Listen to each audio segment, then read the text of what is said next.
Les Grandes Gueules d'Adafo Média, seule émission dans l'histoire de la radio en Guinée à franchir le cap des 5 millions d'auditeurs. À Bokeh, Cancan, Labé sur Radio Espace Région. À Kindia sur Kanyazik. En forêt sur Sahali FM. Meilleure émission talk-show panafricaine sur le continent, jamais éditée dans la sous-région. Bienvenue chez les GG. Ici, on ne prend pas de gants. Direction Norosoba dans un instant. Ce drame survenu hier dimanche donc à Norosoba dans la préfecture de Kouroussa de Sigiri. On me signale voilà. Finalement Titi, je sais pas trop hein. Norosoba. Bien, mais c'est pas ce qui est écrit sur le papier Titi. Voilà. Et tu lui dis c'est Kouroussa ou c'est Sigiri. Allez.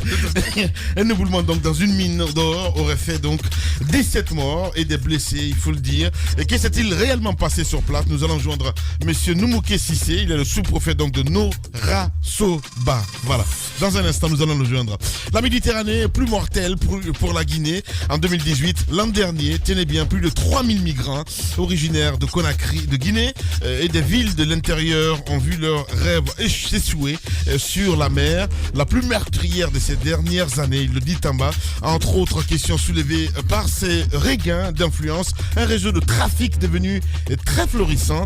Comment celui-ci s'organise-t-il? On essaie de comprendre ce matin. Et là, Mohamed Diallo, président de l'association des migrants de Guinée, il va être avec nous dans moins d'un quart d'heure sur Radio Espace Guinée. Vous continuez à réagir évidemment par message, soit le 657 39 13 13. Avec plaisir, nous allons lire vos messages en direct dans cette émission. Nous partons à Norosoba, Abouakadalo. Oui, à Norosoba. Je pense qu'aujourd'hui, la question, Lamine, c'est celle de savoir qu'est-ce que la journée des orpailleurs qui s'est tenue 5 février 2017, présidée par le chef de l'État, a donné à quel impact comment peut-on mesurer l'impact des recommandations qui ont été décidées à l'issue de ce forum qui s'est tenu à Kanka il y a 2 ans. C'est important de se poser cette question parce que à l'époque, à cette journée, nous y étions au compte d'espace et beaucoup de recommandations ont été annoncées. Oui. Le chef de l'État a pris langue avec les acteurs donc, de l'orpaillage et donc tous ces acteurs qui interviennent dans le cadre de l'exploitation artisanale de l'or, parce que il s'agit là de l'exploitation artisanale de l'or avec tous ces Guinéens, notamment ces citoyens de la Haute-Guinée qui interviennent, donc qui vont jusque très loin en termes de profondeur sous le sol pour aller chercher du métal jaune. Oui. Et il y a eu des recommandations, en tout cas avec le ministère prise par le ministère des Mines et de la Géologie.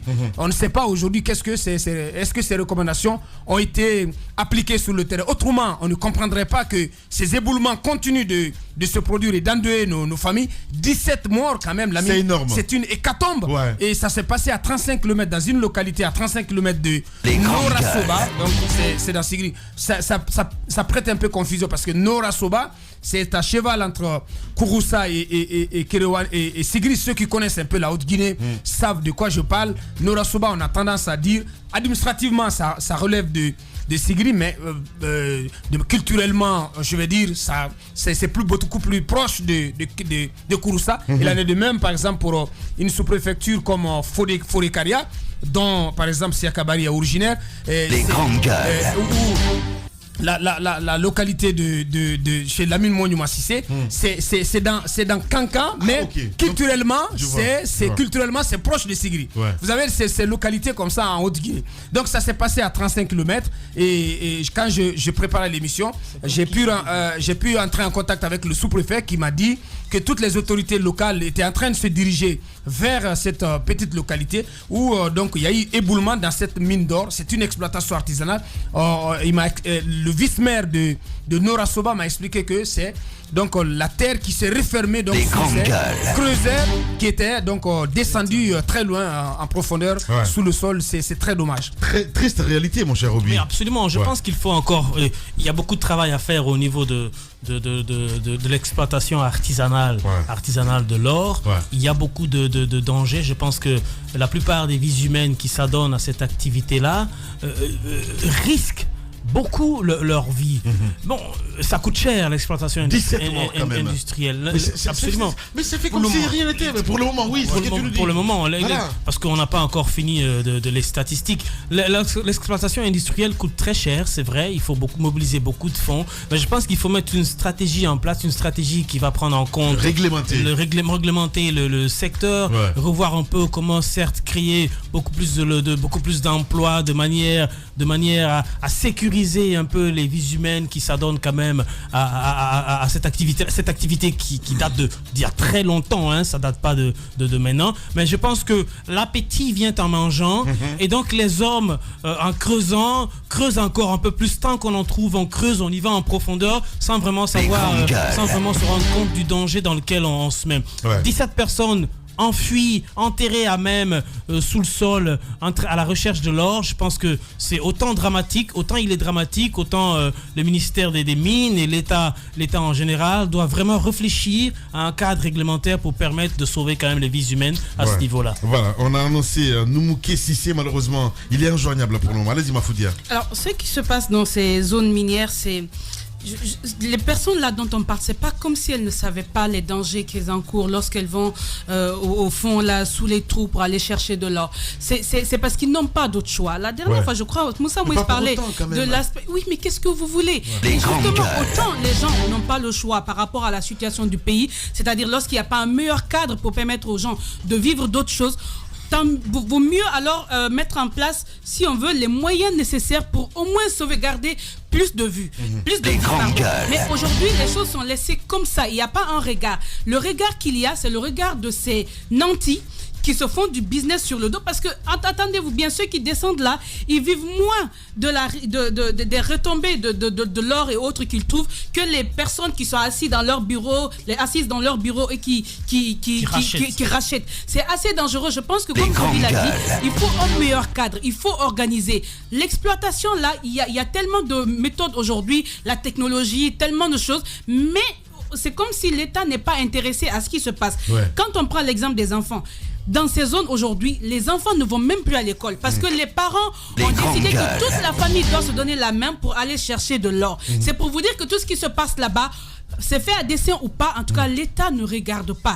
Et c'est assez dangereux quand il y a des morts comme ça. Ce n'est pas une première. Je pense qu'il y a eu plusieurs cas où on a eu des morts par dizaines. Mais encore une fois, on dit la même chose, mais l'État en tant que tel, il y a eu cette journée nationale sur, c'est pas l'orpaillage ou je sais pas quoi. Mais il y a eu des recommandations, mais qu'est-ce qu'on a fait de ces recommandations? Qu'est-ce qu'on a fait pour que les choses se passent mieux pour les citoyens qui n'arrivent pas à se défaire de cette activité? Il faut mieux les organiser. Maintenant, si l'État continue à fermer les yeux, c'est comme un peu ce qu'on voit un peu partout. Et c'est dommage, c'est encore des Guinéens qui ont trouvé la mort. Et tenez-vous bien, ce ne sera pas une dernière. Voilà. Mafoudia, mais c'est pas possible. Comment elle est fataliste? Non, mais qu'est-ce que vous voulez? Allez-y, Tamba. Je pense qu'elle est très, très réaliste. Réaliste. Oui, elle est très, très pas réaliste. Fataliste. Ce matin, sur ce que Maf est en train de dire, Roby dit il faut organiser. Maf est peut-être revenu là-dessus. On va organiser quoi encore? Il y a eu la journée de l'orpaillage. Non, ce ne sont pas des journées qui sont organisées. Quand ça s'est consacré, c'est une journée quand même nationale.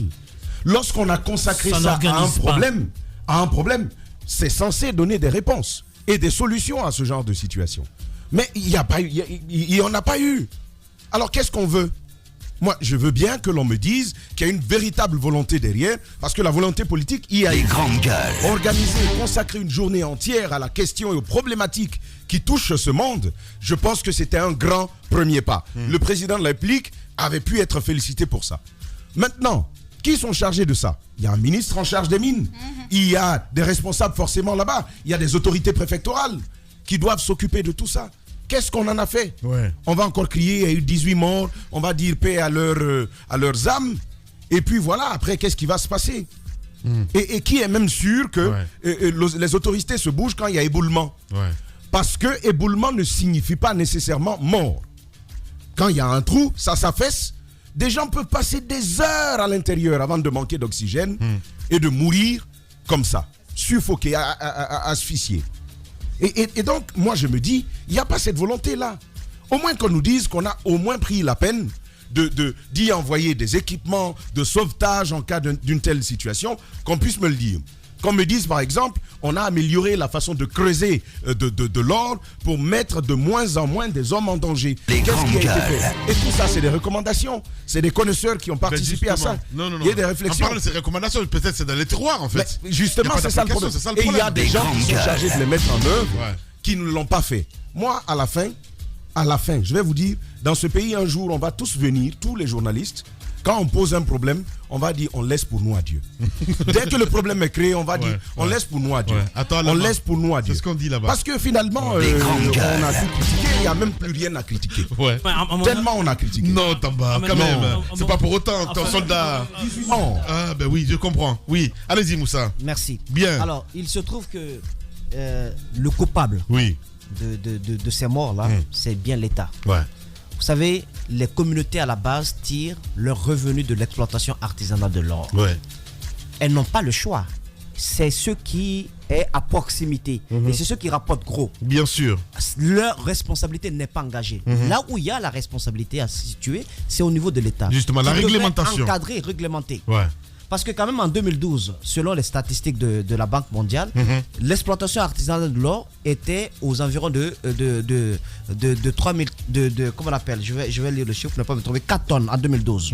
C'est passé à 19 tonnes en 2016. Ça a même dépassé, selon les statistiques de la Banque mondiale, ça a même dépassé l'exploitation industrielle en générant, en engageant 300 millions de dollars. Les grandes gueules. Vous pensez qu'avec autant d'appétit, les communautés peuvent rester les bras croisés ou aller dans les champs? Mais ce que l'État aurait pu faire, c'est de ne pas empêcher peut-être ces communautés d'aller dans ces mines, mais c'est de permettre à ce que cette exploitation puisse se faire en respectant une certaine norme, en respectant une certaine réglementation. Écoutez, lorsque vous avez des individus qui creusent de façon artisanale, creuser de façon horizontale d'abord, sur 2 ou 4 mètres, ensuite en longueur sous terre, plus de 15 mètres, lorsqu'il y a éboulement, je pense que quel que soit l'oxygène, c'est la mort. C'est la mort. Ah, non. Je vous le dis clairement. Non. Vous vous rappelez des cas d'éboulement en Amérique du Sud? Les grandes gueules. Mais il faut utiliser ce genre de système. C'est différent. Moi, je dis, c'est vraiment différent. Ouais. J'ai vu, j'ai pris peur. J'ai vu, on a été à Balato, on a été à Koflani. On a vu comment est-ce que ça coûte quoi les gens d'importer les mêmes techniques. Des gens meurent. Pourquoi je dis que nos lingots d'or, venant de l'orpaillage traditionnel sont couverts de sang. Le sang de nos communautés, de nos populations. Et c'est l'État qui est coupable de cela. On parle de l'exploitation de ces quantités d'or, mais on ne parle pas des vies que nous perdons injustement parce que tout simplement, il n'y a aucune réglementation là-dessus. C'est l'anarchie. Lamine, vous avez ces individus qui creusent. Ils n'ont pas de moyens de protection sous terre. Même les moyens qui leur permettent de drainer l'oxygène à travers certains tuyaux jusqu'à 10 mètres sous terre, ces moyens sont vétustes et 2 fois ça peut lâcher. Alors, l'État, à travers ses services à l'intérieur, perçoit de l'argent. Il y a des taxes qui sont payées. Oui. Vous pensez qu'on s'accapare comme ça des terres pour creuser? Non. Vous payez de l'argent. Ouais. Les tombolomas sont certes là pour veiller à ce que l'exploitation de l'or puisse qu'il n'y ait pas de petites palabres d'accrochage entre les jeunes mineurs, mais il y a des taxes qui sont payées à l'État. Alors, vous prenez de l'argent à travers vos services à l'intérieur du pays. Vous mettez les statistiques de façon globale dans tout ce que la Guinée a en termes d'exploitation de l'or, mais vous oubliez que vous n'avez pas été capable quand même d'aménager un certain nombre de réglementations pour permettre à ces gens de ne pas injustement comme ça perdre la vie. 17 morts, c'est de leur faute. On aurait pu éviter tout cela. Et ça va continuer. Vous savez pourquoi? Parce que dans ces zones-là, on ne voit pas. L'État, c'est toi, c'est moi, c'est notre faute. On ne voit pas des humains, Lamine. Ouais. On voit quoi? Du bétail électoral. Du bétail électoral. Ce sont des gens qu'on ne peut pas toucher. On ne peut pas toucher à ces gens, Lamine. On a fait confiance en des gens. Vous savez pourquoi? Même pour réglementer, on a peur. Il ne faut pas que ma communauté se fâche contre moi. Bientôt les élections. C'est tout ce qu'il fait. C'est juste ça. Et ce qui est grave dans ça, aller aujourd'hui partout où il y avait des bras valides qui travaillaient à nourrir leurs parents, les familles, les communautés et le pays de manière générale, ils ont tous quitté. Ils sont en train d'aller à Sigiri. Les grandes gueules. Finalement pour aller mourir comme ça. Oui. Il faut préciser. Wow. Pour une première fois, il a respecté. Allez-y. Le temps. Il faut quand même préciser qu'il y a les 3 niveaux d'exploitation de l'or. Quand on parle de réglementation, etc., je suis bien d'accord. On va réglementer, mais réglementer seulement ne suffit pas. Il faut créer les moyens. Je pense qu'aujourd'hui, il y a la possibilité pour l'État de mettre tous ces orpailleurs là artisanaux en coopérative et leur donner les moyens de sortir de l'artisanal pour aller, il ne serait-ce qu'au semi-industriel. Certes, l'industriel coûte très cher, mais lorsque l'État les met en coopérative et leur donne les moyens, acheter le matériel nécessaire pour faire au moins du semi-industriel, non seulement on a un plus-value parce qu'on augmente la capacité d'exploitation de l'or, mais on viabilise un peu le domaine et on sauve des vies humaines. Parce que tenez-vous compte que l'or en bas, selon les géologues, suit les cours d'eau, les nappes phréatiques qui sont souterrains. Et donc, parler de creusement à ce niveau-là, creuser jusqu'à une certaine profondeur pour retrouver déjà une nappe phréatique, et cette nappe phréatique qui va contenir l'or et l'extraire de là, je pense que à partir de ce moment-là, on commence déjà à mettre sa vie en danger. C'est ce qui fait la différence entre l'exploitation de la bauxite, l'exploitation de l'or, parce que la bauxite, lui, il se transporte en termes de tonnes. Et donc, les gens ne peuvent pas se permettre de prendre des seaux s'il y avait la possibilité de prendre, parce que là, vous les ramassez. La terre, vous ne faites que ramasser, vous ne creusez pas, vous ramassez, vous raclez. Alors, s'il y avait la possibilité de transformer la bauxite, de transporter, de le vendre par seau, je pense que tous les gens de Bokeh seraient tous des exploitants de bauxite, parce que tout le monde irait prendre son seau de bauxite pour aller le vendre. Alors que l'or... On a devenu les hommes rouges. C'est ça. Oui, c'est bien ça, oui. Radio Espace, les grandes gueules.